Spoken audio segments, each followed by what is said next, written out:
I've asked each speaker to take just a few minutes to briefly consider one or two questions. One question is, so what new knowledge have you taken away from the day? And the second question is, what questions have you taken away from the day? And I'd like to start with Kimon Sargent, who is Vice President for Human Sciences at the John Templeton Foundation. The John Templeton Foundation do we have enough chairs? Yeah. The John Templeton Foundation, you've heard it referenced many times today. It's played a critical role in the emergence of the scientific study of spirituality, health, and well-being. The funding has been great, but it's not just the funding. Kimon in particular has brought a great deal of wisdom and insight to the field as a whole, and real sensitivity to those areas that are at a tipping point and can make maximal use of support from the Templeton Foundation. So I'm really delighted that he could attend, and I'd like to ask him to start with some of his reflections on the day. We just said just a few minutes, just a few minutes, so other people are going to have a chance too, but we'd love to hear your thoughts about the day. Yeah, that'd be great.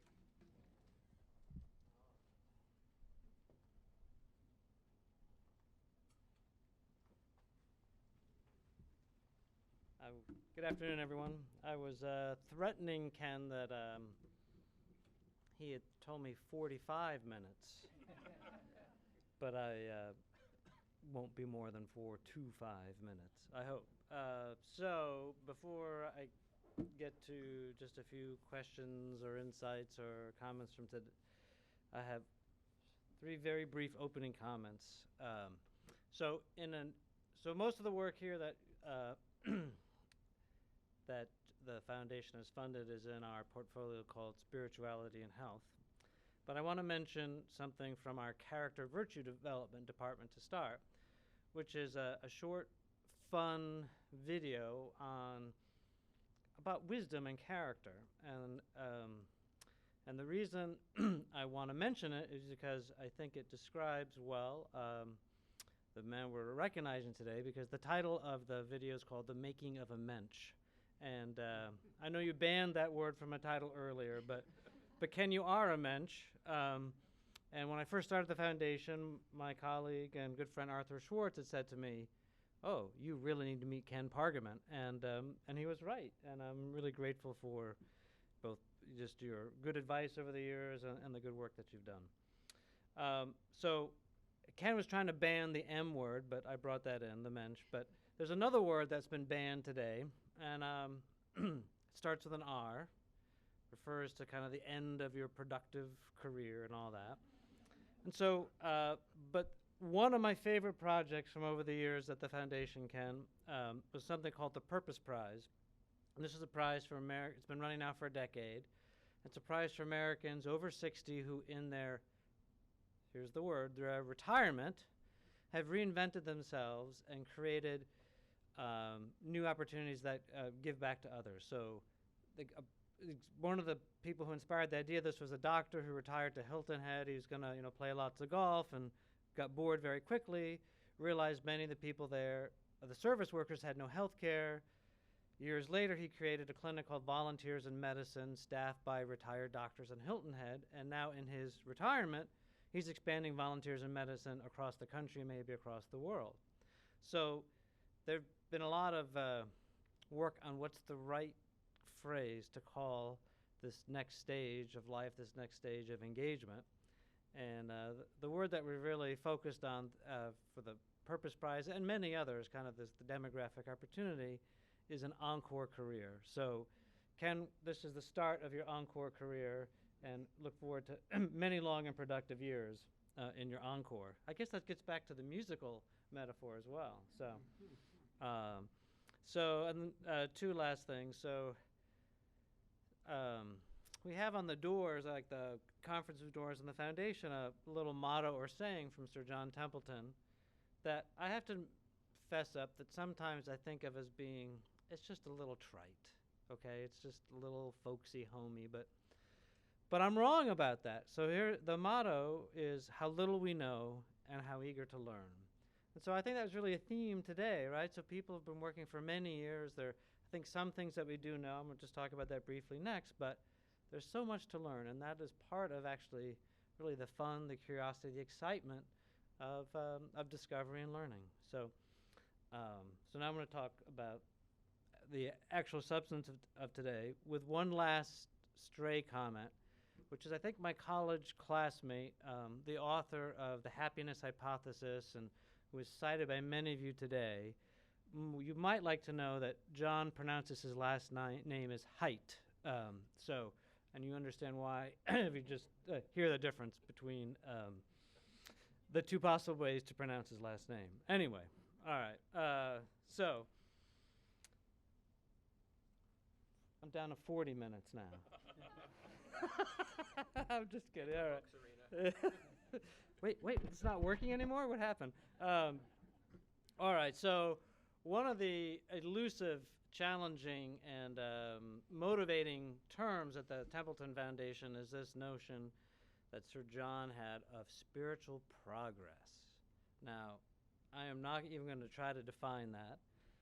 Sometimes we simplify that by talking about new spiritual information, but earlier today, George was talking about Ken as an empirical theologian, right? Now, a lot of some like you, is that possible? Is that an oxymoron? Is that a category mistake? Or is it a fertile frontier for discovery? So some of you may know in the field of philosophy, there's now sci-fi, which is experimental philosophy, which has a philosopher's. I'm really tired of trolley problems, James, though. Like, how many, we're going to put the fat man over and it's going to tell us about some, Anyway, but besides the trolley problems, the bringing philosophers into engage with the experimental psychologies, I thought produced some very interesting work. So I think empirical theology, however we kind of define it or operationalize that, I think is a really promising area for the future, right? And I think and I think defining theology broadly, defining kind of both religion and spirituality, but even people's ultimate concerns. I'll mention one other thing that I think will be related. We have a project right now in the planning grant stage that we hope will be approved as a larger initiative that is going to be a interdisciplinary look at what's the right term? The religiously unaffiliated, the disaffiliated, the NONES, nuns, right? So there are problems with all of those terms, but I think kind of recognizing kind of the range of, I think spiritual is a good word, or kind of, forms of ultimate meaning that life inevitably forces us to confront is a fertile area. And I think, especially in the area of spirituality and health, and its applications, whether it's in chaplaincy or clinical practice, I think that is an important area for the future. And so there's one, empirical theology, and especially making sure that the field in particular is much more attentive to does anybody have a better term than nuns, disaffiliated? I know spiritual but not religious. Anyway, so that might be a goal, is to get some better terminology as well. And keeps the philosophers busy, right? We get some conceptual clarification. All right, down to 32 minutes, Ken. So a lot of the scholars I think going to meeting you're listening to is clarity of the concepts, or is the methodology sound? What's the sample size? Where is it published? I listened to some of that, but I'm trying to figure out where's the field now? What are we sure of? What don't we know? What's critical to advance the field further? And what are some of the biggest obstacles to further progress? So I wrote those down at the beginning of the day and tried to just slot a few of the really rich presentations today in that. So where's the field now? I think there's some really great evidence that that we have better screening questions now with chaplains and with patients to find maybe some indirect ways of giving people the chance to have the help that might be useful for them. So a lot of Neil's work, right, in terms of connecting what's happening, the concrete social support in churches with both spiritual struggles and these, longitudinal data sets. So there's some pockets now that are growing where we have some pretty good information. We're connecting different fields, but there's a lot more to do. So at lunch we were talking about, what are we sure of? So I think one of the clearest is, so we had Harold up earlier, who I think is I think most responsible for the extraordinary work on looking at the correlations between spirituality and health, the necessary first step and first wave. And Ken talked about, I think, one of the key next steps, which is getting longitudinal data. Ken and Neil, I think, were both talking about that. And then I think, again, Ken was on this as well, is the longitudinal data, I think, will help answer some important questions about causation and under what conditions do the arrows of spirituality and religion versus health go. I mean, they're going to go both ways. All right, Neil, here's my one training from my sociology grad school, so that the question really is, under what conditions do particular variables affect others and which ways, right? So there's not a one-to-one or one way the arrow goes. So understanding better when those factors work in which way, I think is I think we're filling in some of those, but there's a lot more to do. So let me go to what we don't know, which could be a long time, but I'm just going to highlight a couple. So both Annette and Neil's presentations really highlighted for me the importance of relationships and social connections. So much research. I'm going to generalize. In all, the Anglo-Western Europe is focused on individuals. Now, part of that is because it's easier to get one person to answer a survey. It's easier to get 120 students or individuals into a lab. All right, and we can do good work and do our statistical tests, but I think the biggest sources of both happiness and misery in our lives are our relationships. So how do we change that? I'll give so we had some good presentations. I think Annette also made it clear, like one of the reasons people don't do it is how much work that was to code the relationships of 170 couples, right? That is not, you're not going to tell your grad student, oh, just dive in and take, I don't know how many years to get that done. So that's one of the barriers, but it's also. They're sitting there right now. Do we need to talk later? All right, I'll be outside afterwards. All right, what else don't we know? I give one quick example. We funded a survey about religious rituals, family rituals in China. And so they're looking at, so the unit of analysis was not the individual, but was the family. So because they're looking at kind of burial rituals and burning incense on the ancestors' graves and all these things. And the only way to make sense of those was kind of to talk to the extended generations of the family. So, this is the one. So they were asking people, what is most important to you in life? This is in the project in China. And I'm going to say the answer both really impressed me and kind of made me think, wow, I would not give that answer. And I'm a little disappointed in myself. So the answer is what's most important to you is to be a good son or daughter, to be a good family member, right? That was I don't have the data. Neil, what do you think percentage of Americans would answer that as their number one priority? Survey says 0. So. That has a different answer. Depends on if it's a man or woman answering the question. All right, so women will be higher, and what do you think the percent would be? I think a lot of women would say being a mother. Yes. Wife would be and a friend. But you asked son and daughter. Being a good son and being a good daughter. Yeah, but Not quite the same thing. Yeah, right. Okay, but it's revealing. So, what we don't know, I think, much better research on relationships, embeddedness in families, embeddedness in institutions. Oh, I got a little more sociology coming out of right there. Two others. When does struggle lead to growth? How do we define that? And this is some of Marty's work is now is also when could religion and spirituality be a factor in preventing trauma, right? So that would be a really interesting question. And then I think I mentioned this already, but looking at the growing disaffiliation from religious institutions in the West. What's the significance of that for what we think we know about spirituality and health? All right, I'm down to what, 12 seconds? So critical advance the field further.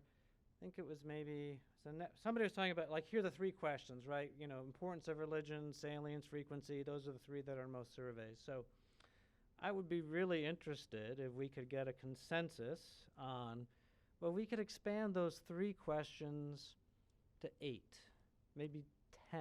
I know you want more, but, like, you know, what would it take to get more than 3, but less than the 50 you want, that we could actually get on a lot more of the good social science research out there? That would, I think, help make significant progress. So that would be an interesting area for progress. And then the last, the obvious, is we just need a lot more cross-cultural and comparative work. So do these relationships that we're talking about here in the U.S. and Europe, they're going to be different in other countries and contexts. And so I realize I've just described, you know, hundreds of millions worth of dollars of research, and no, we can't fund all of it. But we would certainly be interested in getting great recommendations on what would be worth focusing on next. Okay, I'm done.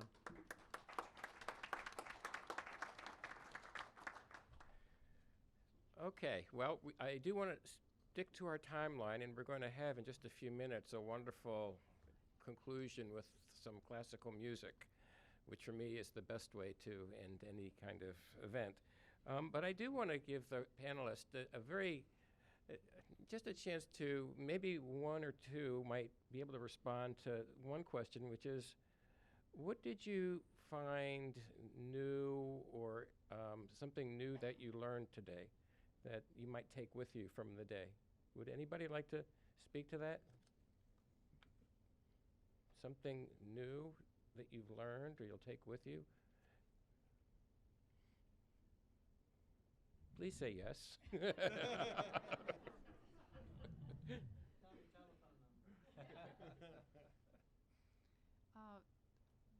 What I've learned the most today was just the difference that one person's. Can you hear? Can you hear me? No. Closer? Is that better? I don't think it's on. I don't think it's on. Just talk loud. Go up there.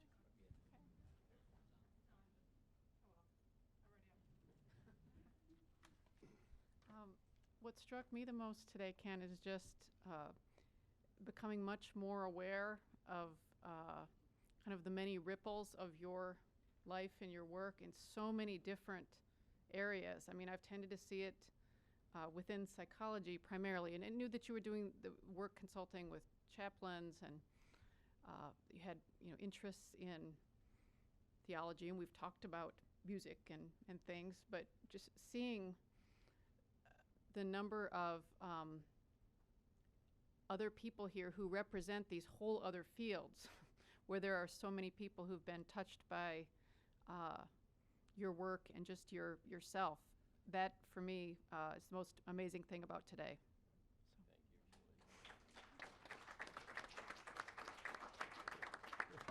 I really wasn't fishing for that. I really wasn't. Well, I want to make sure that I have time to say a few words of thanks myself, and then I want to make sure I can hear the music.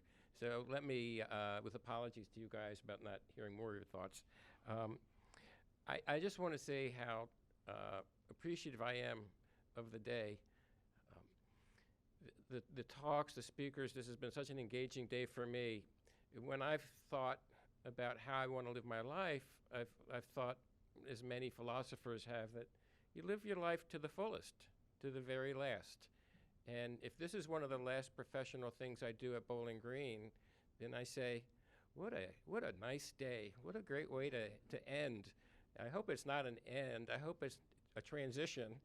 But I do really, I couldn't imagine anything better than this, having a day this stimulating as a last day. I mean, it's just, so I want to thank our wonderful speakers and for sharing their incredible knowledge and experience and wisdom and humanity. They're all such great people in addition to being, you know, remarkable scholars. So please join me in thanking them.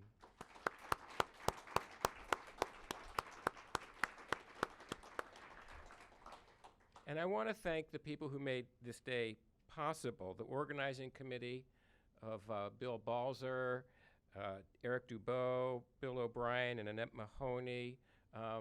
They're my friends and colleagues, and they created this and put a lot of energy and work into it. So please join me in thanking them too. And we had lots of support from the Center for Demographic Research, namely Libby Allen-Dachek, who was wonderfully helpful, our graduate assistants, Serena Wong and Julie Pomerlow. Eric, and you're a graduate assistant too? Or didn't help? I'm sorry? Hannah Geist, yes. So we're very grateful to her, and grateful for the support of the BGSU Psych Department, Graduate College, College of Arts and Sciences, Office of the Provost, Center for Demographic and Family Research, Craig Vicchio and the BGSU Counseling Center, and the John Templeton Foundation. I'm just incredibly honored and touched by the presence of my wonderful current and former grad students, research colleagues, faculty, and friends. You've tolerated me over the years. You've listened to me. You've challenged me. You've supported me. You've collaborated with me. You've taught me. You've commiserated with me. You've disagreed with me. And most importantly, you've laughed at my jokes occasionally.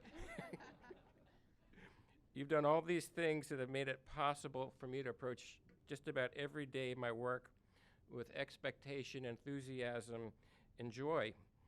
And I know how very fortunate I am, and I'm grateful to all of you for accompanying me on this journey.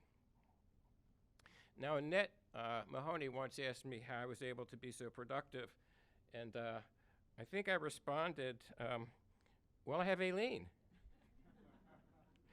And Aileen deserves co-authorship on every one of my papers. She's devoted herself to our home and family while maintaining her own very successful and very busy clinical practice.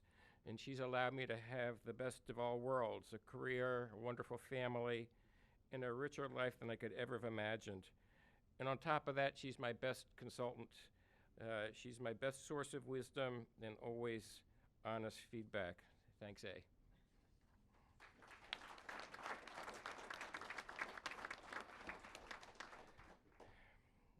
I'm really delighted to be able to end this day of celebration on just the right note, or I should say notes. Now, Toledo has received its share of jokes and criticism, as I'm sure many of you know, but you should also know that we have one of the finest symphonies in the United States here. Aileen and I are regular attenders, and the symphony has given us some of our most memorable sacred moments over the years. So I'm really very honored and excited to have my good friend, Amy Chang. She's the Associate Principal Cello from the Toledo Symphony Orchestra, and Kirk Toth, who's the concert master of the Toledo Symphony Orchestra. They're going to be here today, and they're going to play a piece for us. We've heard a lot of talks today, but I think ultimately music should have the last word.